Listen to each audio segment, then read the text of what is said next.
I think the important part is the layout of it, not just whether you have it or not, but how they are positioned around the space and what are the connections between these different areas and different spaces.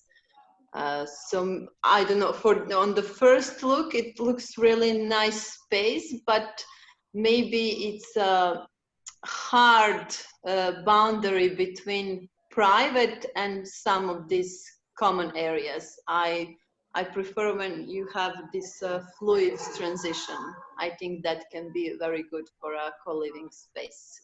You have this fluid transition from a space that is just personal for you and to the space that is a common area. Well, it's a very brief video, so Yeah, no, but like but it was. in general, that is something that I think it's generally important, not just for co-living, but for in architectural space in general. For example, in housing projects, which is basically also residential, like co-living, and that you have this fluidity, you have this gradation of space, different layers from something that is very personal on one end and something that is not just common on the other end, but I think maybe even public, you know. Okay. So you don't just do this gradation of space inside the walls of your co-living, and I think the Raphael will agree, but you just to go above it, beyond these walls, and connect to the surroundings, to the local community through some spaces. So I think that can be the first topic in general that we can discuss, if you follow me. Yeah, sure. Is that something that you consider when you do this? When you choose maybe a space, because you don't build something from the ground, so you don't have this designing process of the whole building that is meant for it, but you just like go inside something that is already there. What is your approach to this balancing of something that is private area, something that is common, and beyond that connection to the surrounding? I think when we had our house here in Malta, we also opened it for the public, and the front door was always open for everyone who wanted to come in. And also we see the same in Bucharest with Wine 21, our ambassadors there. And they also built a coffee shop. Like they have the co-working aspect, Exactly, yeah. They have the places where you live, and then in the basement they have a coffee shop. Yeah, but I think also here, because of the location, it wouldn't make sense. It's sort of isolated. I don't know what the location is. It's not like in the some high density part of Malta. No, you don't have a lot of people just walking by here. But yeah, like I spoke to the operator here, Matt, and he also said he is considering to open it to the public. I think it's important, but still you need to respect the privacy of the residents, you know. Exactly. Otherwise, they are like, I live here, and this is not a public cinema where people can just walk in. So I think the concept of maybe having a coffee shop separated from the co-working makes sense. Yeah. Yes, definitely. That's what I was talking about, to have this gradation of space with a different level of privacy coming from your room and ending with some public space where people can just like one zone where they can mix, because I think it's very important for all of us to burst our little bubbles from time to time. And when we are just surrounding with people that are similar to us, then you just like stay in that your little bubble, and you need to have a contact with And especially if you're some different country, why wouldn't you have a contact with the local? Daniel also dropped a question in the chat. He asked if with connections, were you talking about accessibility or about something else, Maja? Accessibility in what sense? Like for every people, in what sense accessibility?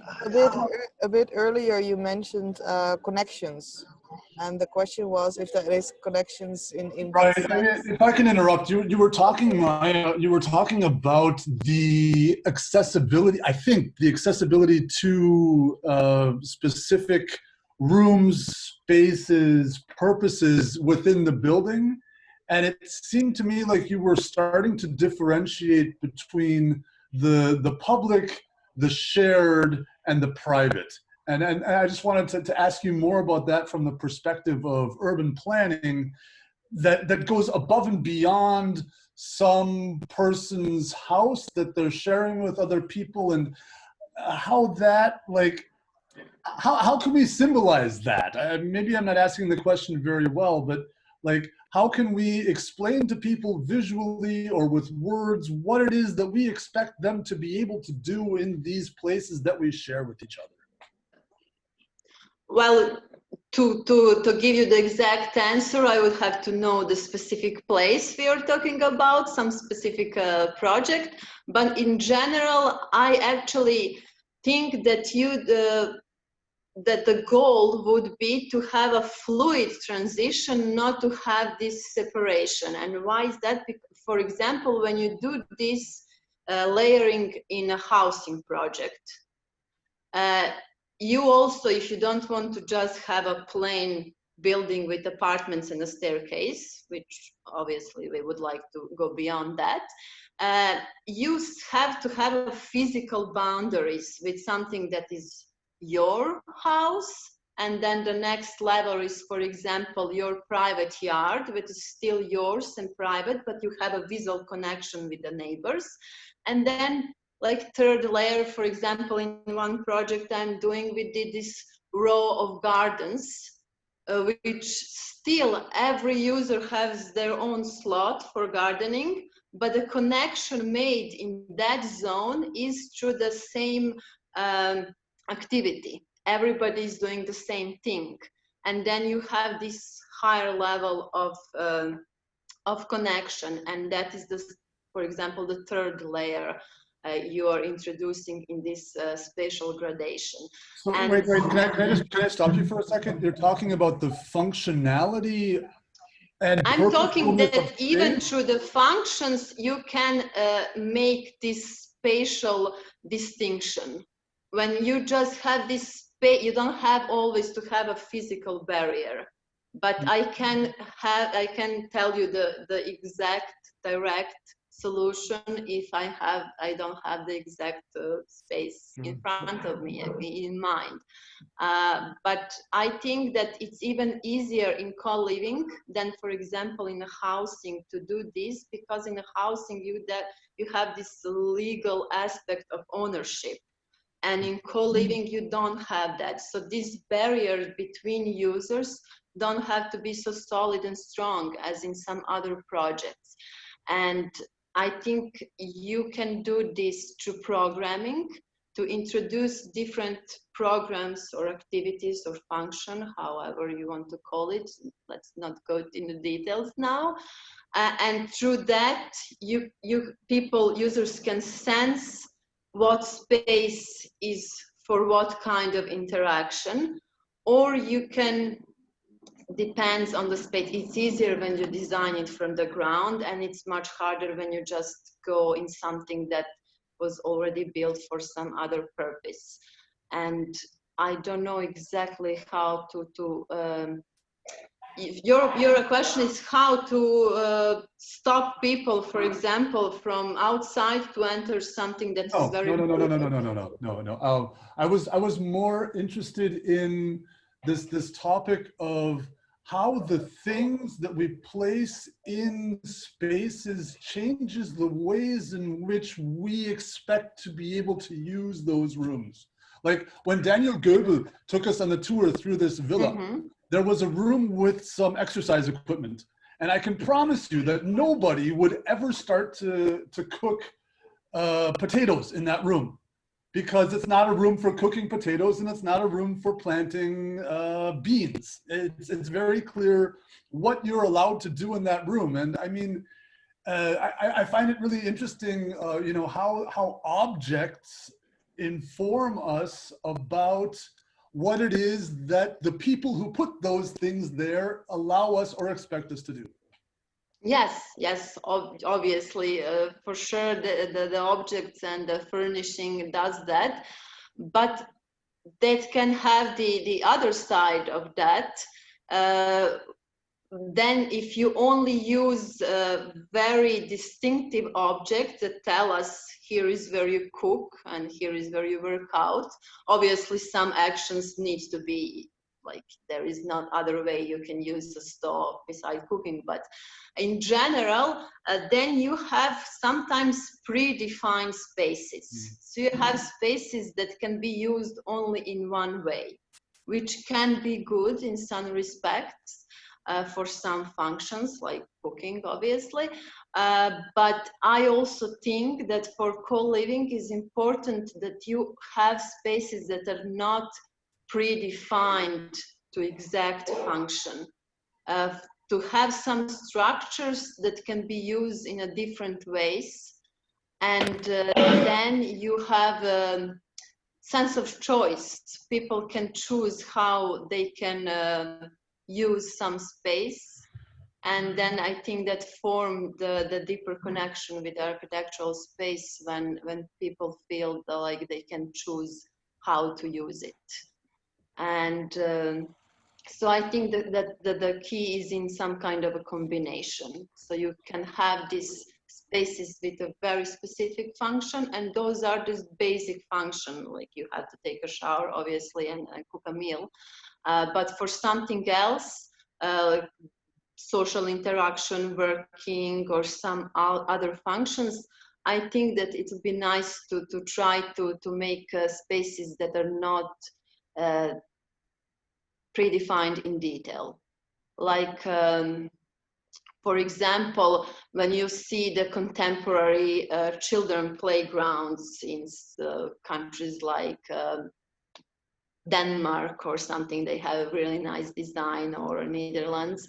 Of course, you don't have this specific, oh, this is a seesaw and this is a swing and I don't know what other things children use, but you have some kind of a structures in a space that children can use in a different ways. And the same principle, I think, can be used in a common areas, to have like this space that can be used in a different ways. Oh, this is really long. It's a very long message from Raphael, indeed. Sorry. Yeah, it's about a yearly competition of the specialized. Oh, I think Daniel, did you send me that? The thing that Raphael is writing about? Is that the document you sent me like a while ago? Yes, exactly. This is what I forwarded you. Okay. Then I know what it is.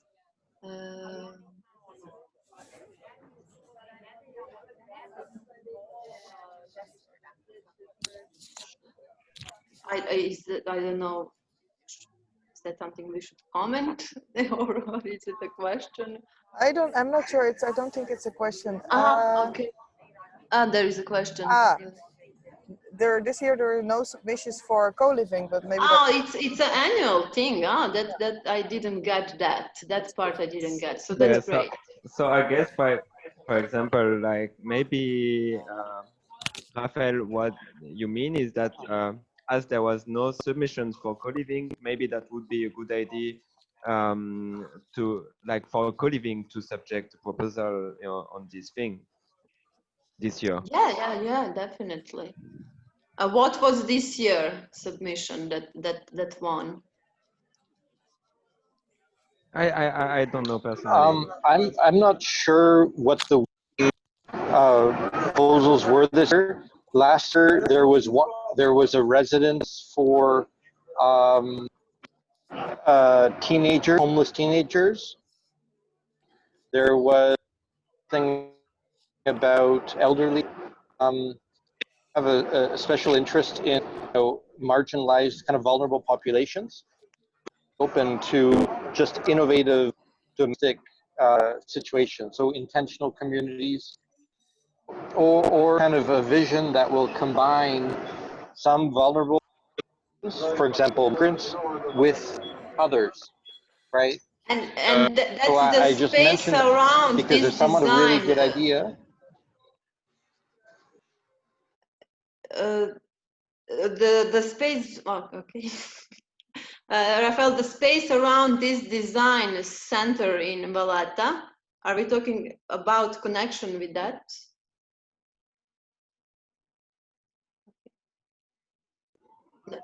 I'm just saying this happened every year. So if someone has a good idea, they can propose next year. Oh, okay. Well, I maybe in some other occasion I will ask you more questions about that because it sounds very interesting. But yes, that is connecting to that topic of that we go beyond just commonplace, but connect to other aspects of society and the local community. Hi. We have now Matt also joining the call. Matt is the boss here of this now only co-living here in Malta. You're all in this house now. Oh, yeah, okay. he's sitting there, but he is also. Okay. It's Matt and Ola, not only Matt. So, like, we can also ask some practical questions now. Yeah, so let's do this. The question is, which questions? So, I mean, I was interested with this.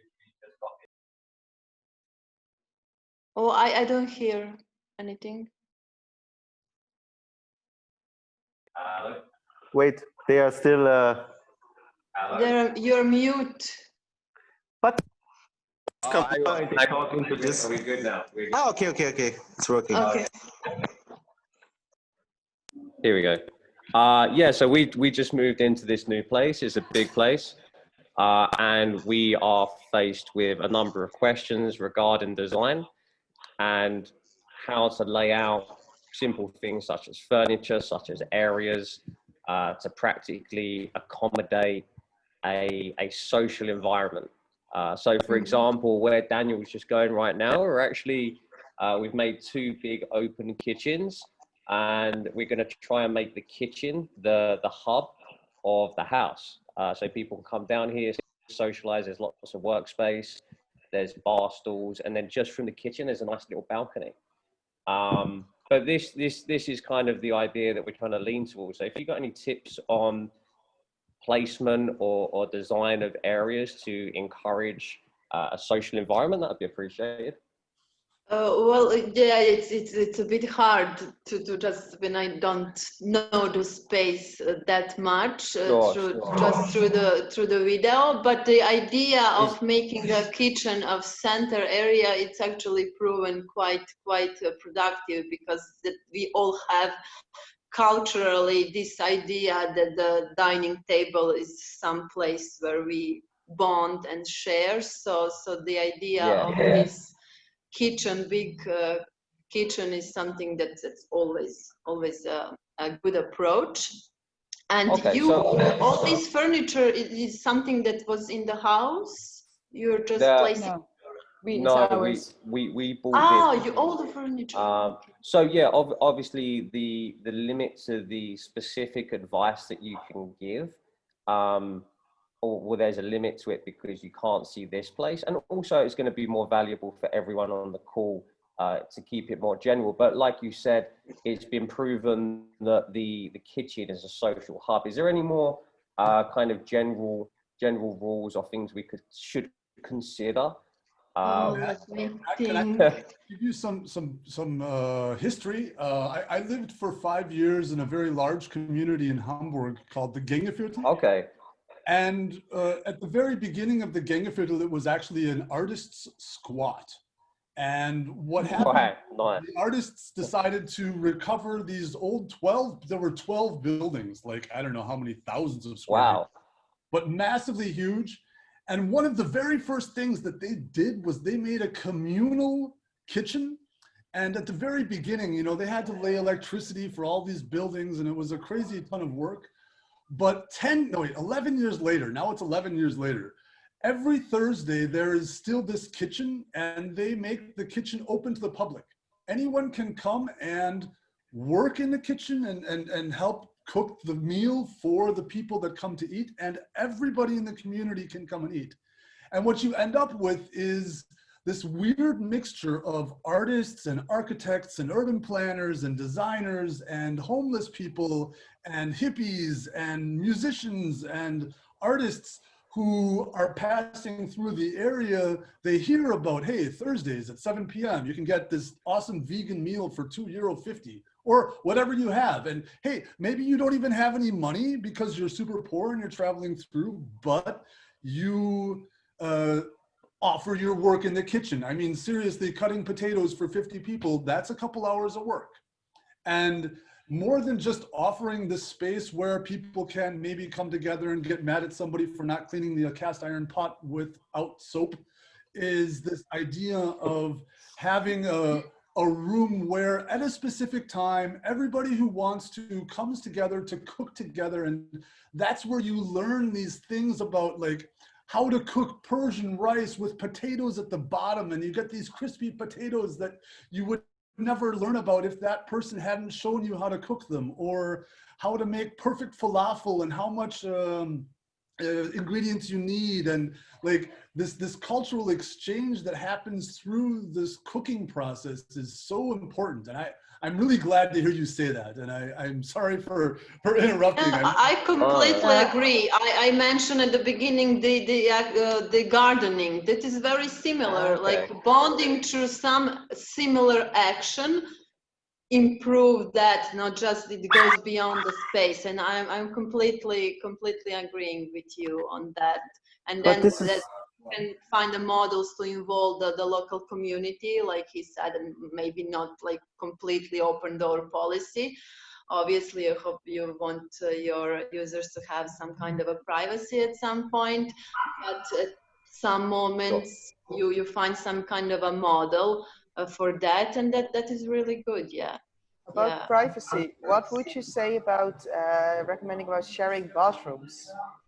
Because I think it's very personal, and for some people, like, what is the impact of a shared bathroom on like a community? Well, actually, when I stayed with Daniel and Loic in the old house, we shared a bathroom, and I don't know. I actually, when you ask me now, like without the context, I would maybe think about it. But it was so pleasant. Like everybody was so fine with it that it made me feel comfortable too. So we didn't have any. Those were the hippie times, Maja. The hippie times.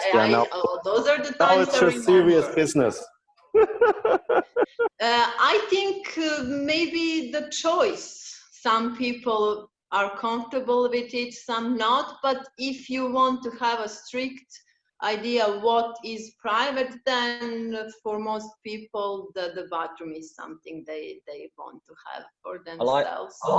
I like the idea of the spaces where there can actually, it's more than the space, it's the shared activity that can be done within the space that bring people together. Right? Yes, I think that's very, very useful. So a collaborative working space or a creative space where people can work together, produce art together, stuff like this. And not just that, maybe you are in the perfect timing now, because we are talking about activities when the space is already done and designed, like cooking or I don't know what else. But since you are still working on your space, if I saw correctly, you didn't place all the furniture. It's not all completely done. Yeah. Oh, we've been for 2 weeks. We're months away from finishing. The other topic that is very interesting for me in general in architecture, but it can be applied here, is participatory design. So you have people to participate in the process of designing of the space. And there are a couple of approaches to that. One is in the process of designing, you can ask people that you suspect will be your future users, or they're the type of the people or your targeted users, for some inputs while you are in the process of designing or furnishing, whatever.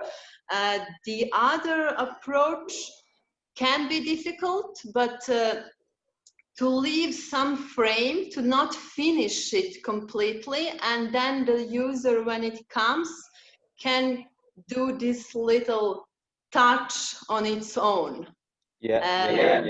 I don't know. Well, in architecture, you have examples when you actually, for example, for social housing, you have a house that is half built, and then it's left like just half of it is just a frame, and you feel it. Everybody feels it whenever they want, with whatever they want, in regards to their aesthetics or ability, whatever. So in some other way, maybe you can try that approach, because people like to be involved, and then they have the instant connection. And since they're just new to this space, and it's always important that right away they feel connection to it, maybe something, I don't know what your design concept is in general, but when you have, for example, some modular elements from a different materials or something very basic, just to let them choose what they want in their space. And that can be also very, very productive in the sense of making a connection with the space. We had a good experience with that, just doing the kitchen.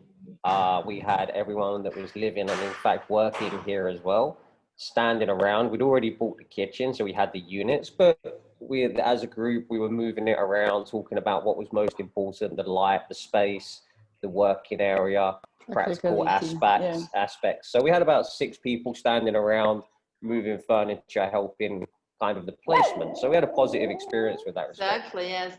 So you're in a good place right now. You can combine these two. Yeah, absolutely. But I also really like, sometimes you see it in like hostels and hotels, is that they have like collaborative art, where they, for example, like make all their guests write their guest reviews on like, for example, like beer, like the things for beers, or like just colored papers, and they just stick them in like on the wall, or even in a like the list of a painting. And like once you get that like going, that looks pretty cool as well. Yeah. Yeah, It can be something that just like you leave for the next user, or it can also be, maybe it's a little bit difficult, but something that it's for you while you are staying there.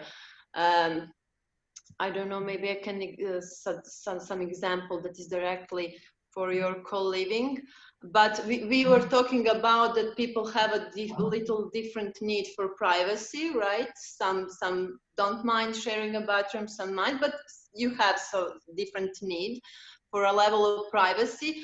And in some, I'm not saying that can be implemented in your example, but in some spaces, for example, you have a different materialization of a door, for example, and then you just leave a steel frame, and then you have a feeling from a plywood, or something that is more transparent, or something that is textile, and then the user can choose, and that is his direct boundary in connection to the next level of the space, the common space. Some want to be completely boarded in, some want something that is more transparent, and then if they're the one who choose that, they even feel better about it, and it's not that complicated to have the same. That's why modular elements are very good, to have the same frame with a different materialization that can be just put on and take down in regard to what the concrete user wants. So some little tricks like that can make a lot of difference. Just people like to be involved in everything. Have the sense of choice, and the sense of that something if, for example, that their room is somehow different, because we all want to be part of something bigger, to belong somewhere, but at the same time to feel a bit special. So we always have those two sides in us. So it's good when you have the similar rooms and something to let people to choose some little detail that will distinguish their room and that they will feel it like it's their own. But on the other hand, I'm wondering, like, I think it's introduced in a nice way. That's nice, like to have this small space where people can have creativity, like help finishing the house or something like this. But on the other hand, like some people are here for a service, like they are paying a whole month of co-living, for example, and they are not into this mood of like just helping the others finishing the house or making art in the house. And yeah, obviously that is not something that should be mandatory. That's But maybe we should add something here, because Matt and Ola in the first house they are doing in Malta, they have a little a special area where people can work on things, like a little workshop focused on sustainability. And now when I was walking through the garden, I saw the same thing here. So maybe here Matt and Ola can add something in this regard, what they do in the workshop and how people use this little workshop and what's like the purpose here. And then the second question is, Maja, what would you put in this huge entrance area? So people walk in here, no nomads, and they see a lot of kitsch and they are like, wow. So which element would you put here to counter the kitsch? Good question. Counter the kitsch. I first of all, I love the light. It's really nice. But what are the layouts? Where are we going from this place? So the front door opens up and walks into that area, and then those stairs are directly in front of the front door. Our idea was actually to make that into a co-living, co-working collaborative space, so like a little noisier area where it's fine to hold meetings as well, with like a big table for the collaborative work and few desks as well, and like coffee table. In front of these stairs? Yeah. But is it the main entrance maybe like too frequent of moving? There's another side entrance as well. Okay. Yeah, but that's what we're thinking to be like a little more formal side of the house. I'm not sure if you see it right now, but we're sitting behind an arch. So this is like we're next to Daniel, like the other. I can show it now. I can show it. Like this is the entrance, and then from here you see the welcome area, or how you call it in English, the sitting area. The sitting area. Yeah. And then here are the kitchens. Yeah. So we were actually planning to close those arches and have a proper door to separate this more formal working area of the house. Not this one. So like those two arches you see at the back. So we're going to close those off and have one door through them. I'm thinking rather to the kitchen. Not necessarily like this is more. I associated with a little more casual environment and a little more prone to disruption than someone watching telly, let's say, in a lounge. But yeah, idea was like to have a landing a little more formal for the work, and this is the sort of side of the house. And after that, once you enter to the kitchen, this is the private living and fun sort of side of the house. And happy to hear your feedback about it, because the concern. So let me just, if I understand, the formal working area is here in the center or behind one of the arches? From the entrance through that area around the staircase, that to be the working space. And after the arches where we have kitchen and the lounge we're currently sitting, that to be the informal, the cozy sort of side. What was the reason to have this cozy part sort of behind and to enter to the formal one? Is there something about lighting or the size, or what was the size? reason? The size was appealing, that it was also, if someone wanted to have a meeting or something that also works, would be Maybe not to mix that many people invading the private area of the house if there were to be like more formal sort of meetings with, let's say, clients, if that were to be the case for someone. And from our experience from the other house, especially now during COVID, we do have a lot of people working from home and requiring certain conditions. And some people prefer quieter spaces, which will provide in some other areas of the house, but for this sort of collaborative space, to have it. It's a really nice space with the size and light. My only concern is how many people are walking through it if it's going to be a formal working area.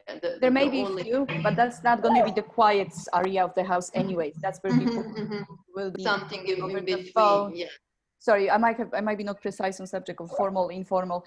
So how we divided that, like when you have to be quiet, when you need silence around you and you don't want to be interrupted, we have quiet areas of the house for that. So anything that is happening between many people talking to each other, holding meetings and all that stuff, that's what I consider the formal part and the front of the house. So this is how we sort of imagine that. But again, very happy about feedback on that. We haven't finished designing. So. Oh, well, I'm just, I don't know what exactly would I say. What you are telling me makes sense, but we would have to go in more details on this level. You will have to come. You will have to come for a few weeks. Don't say to me twice. I just wanted to share a bit with you of an experience I had. Like I've been consultant for Coliving in Japan, and that's funny because the way the architecture, like the space was done, was really different, and also like you know that Japanese have a really different way of doing architecture, doing the different spaces and these quiet areas, formal, informal. And actually, like I wanted to ask, because there was a lot of signs, you know, in order to know what was the purpose of the different spaces, there was in this co-living, this Japanese co-living, a lot of signs. And do you consider, Maja and Ola, like having some signs or like signality? Give us an example, like of the sign. What was the sign? So actually, for example, like the rooms, it was bunk beds, but like capsule beds. Like in the room, we were 4, but actually it was a small room, but the way it was done made you feel like really comfortable. And like the bunk beds, for example, inside it you have like a small table to put your computer and just like work from the bed if you want.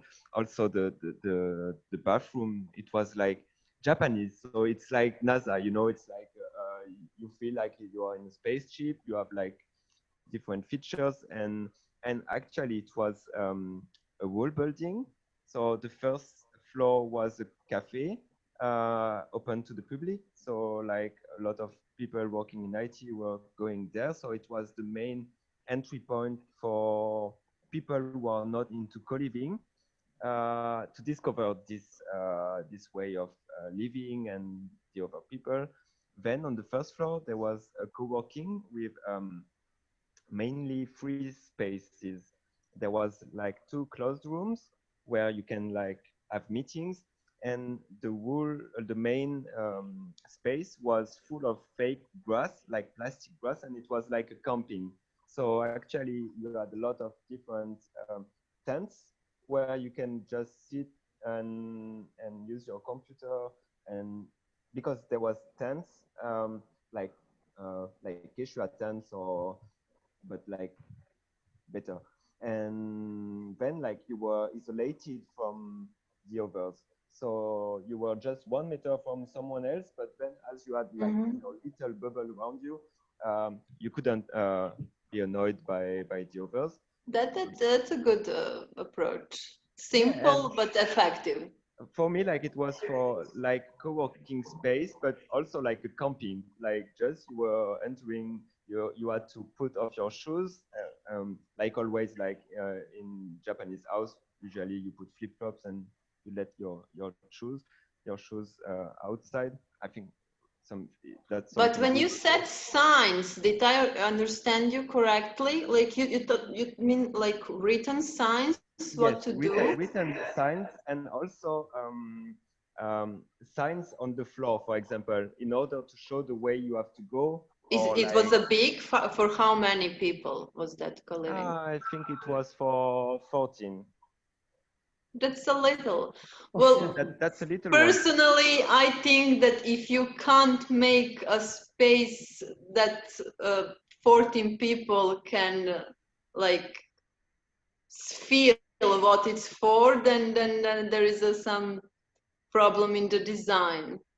I believe that if you make a good space, that design the sign is not necessary.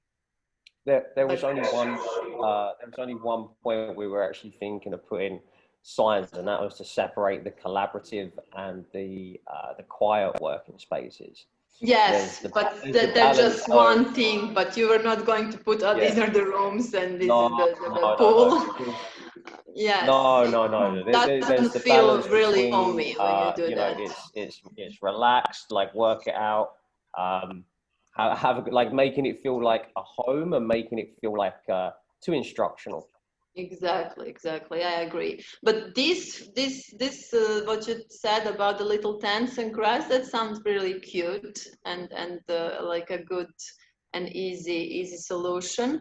But I don't know, maybe it's just something in their culture that they like to put these signs. Like I'm not sure. actually that was really useful. Like also the access through the different rooms, it was with cards. Like you had like at the beginning, like when you check in, they were giving you a magnetic card, and all the different rooms you could access them with your card, which is something nice because you don't have to manage keys or these kind of things.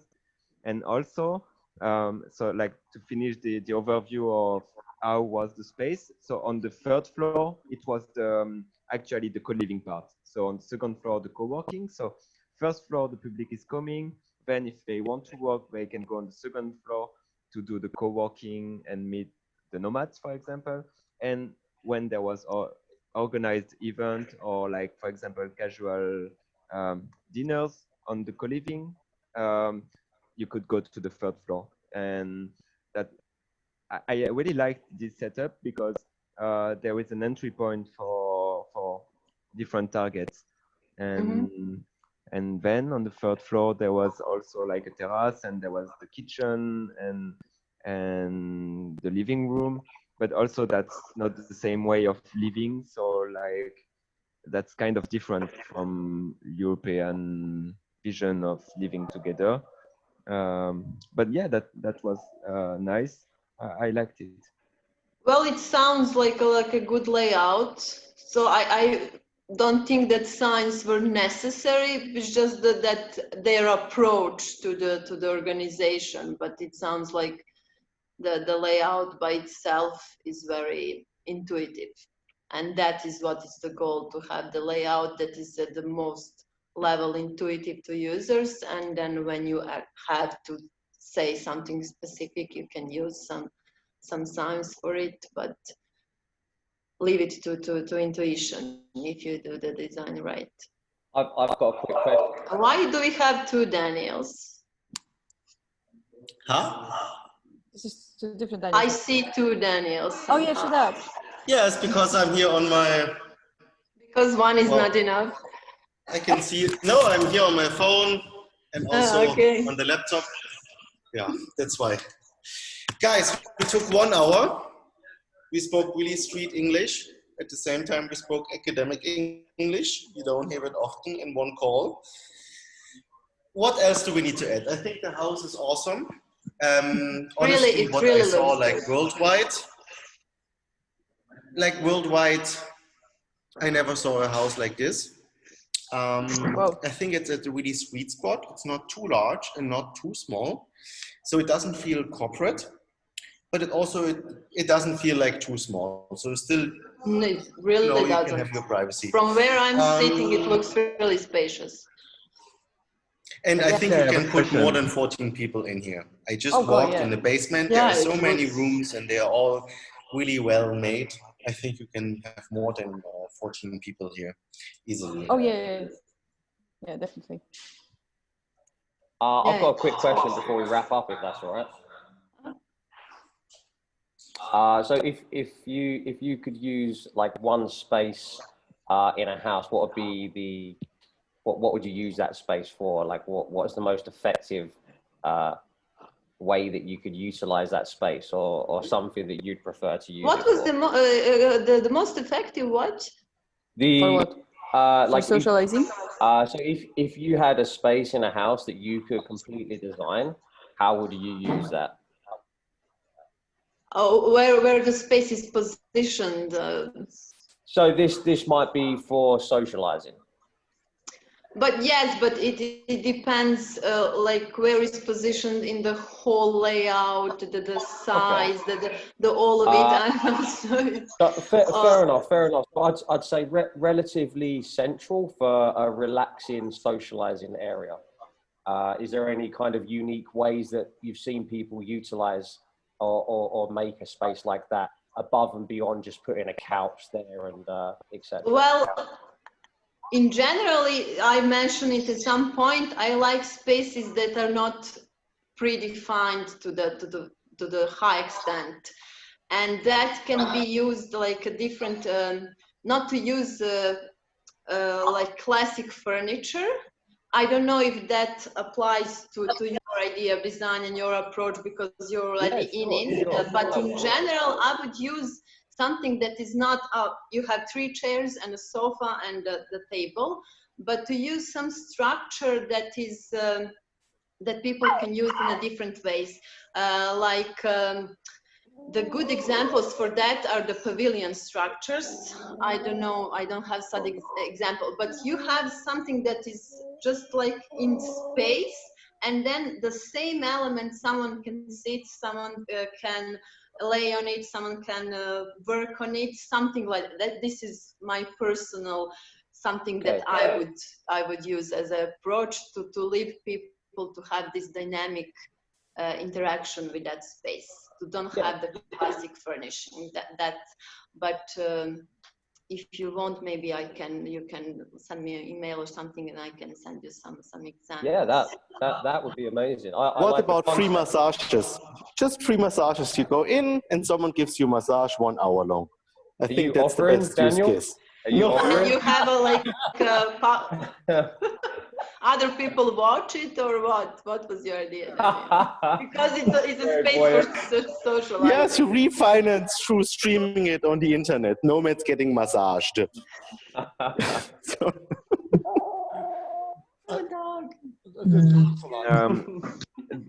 Do you have more questions, Matt, or can I ask a question? No, go ahead. Okay, so actually, like when I was the community manager at CoCoHub, sometimes it was a bit hard because there was some people who want to socialize, and also there was some rooms where you have a table and you can work from your room.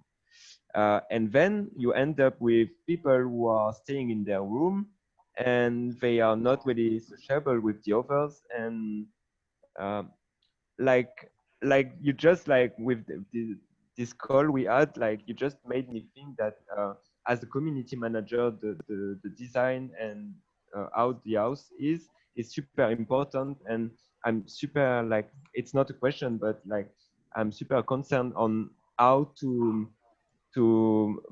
organize the space for such people who have it's hard for them to socialize, or they will stay in their room. So I was thinking, like, maybe in a room, in a co-living, we shouldn't have a desk.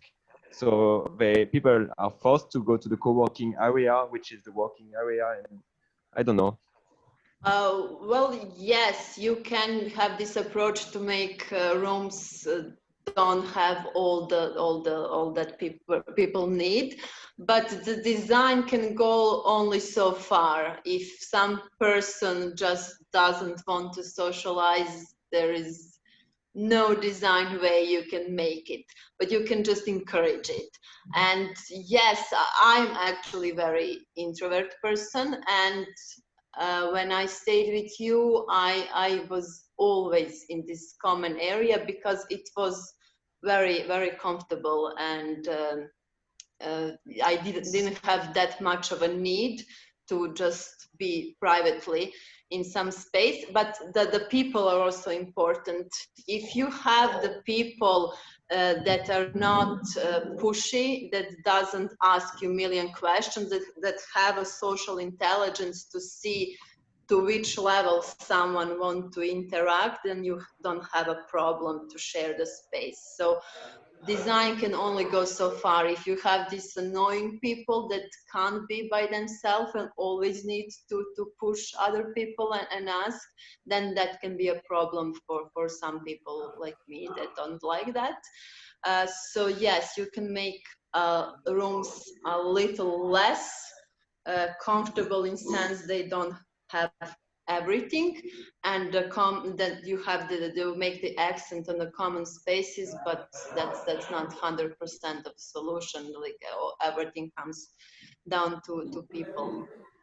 If people are like nomads who are used to travel alone and work remotely and change surroundings, then you should not have a problem, because those are not type of people that need constant reassuring. They're very self-sufficient, and then that's a good thing. But nice. Should we wrap it up? Because now we are already 1 hour on the phone, and I think we can have multiple learnings from this call. First of all, if you need a nice place to stay in Malta, Matt and Ola are the place to go. I'm already planning. That pool looks so good. So it starts from whatever, 600 euros, but like honestly, for 600 euros living in such a house. And then the second learning we can take away from this, if you want to get deep knowledge about how to design a community space, you should contact Maja. And yeah, I think those are the 2 major learnings from this.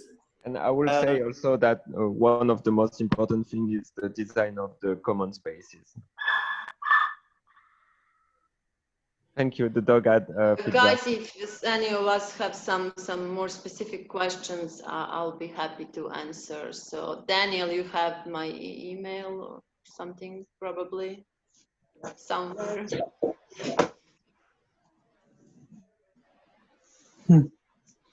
He will find you when he is looking for your name. Okay.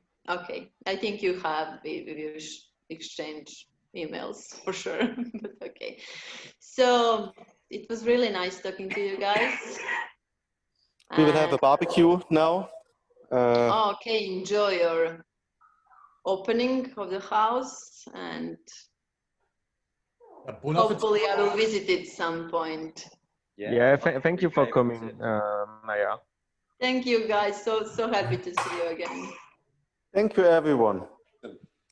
See you. Thank you guys. Au revoir. Ciao.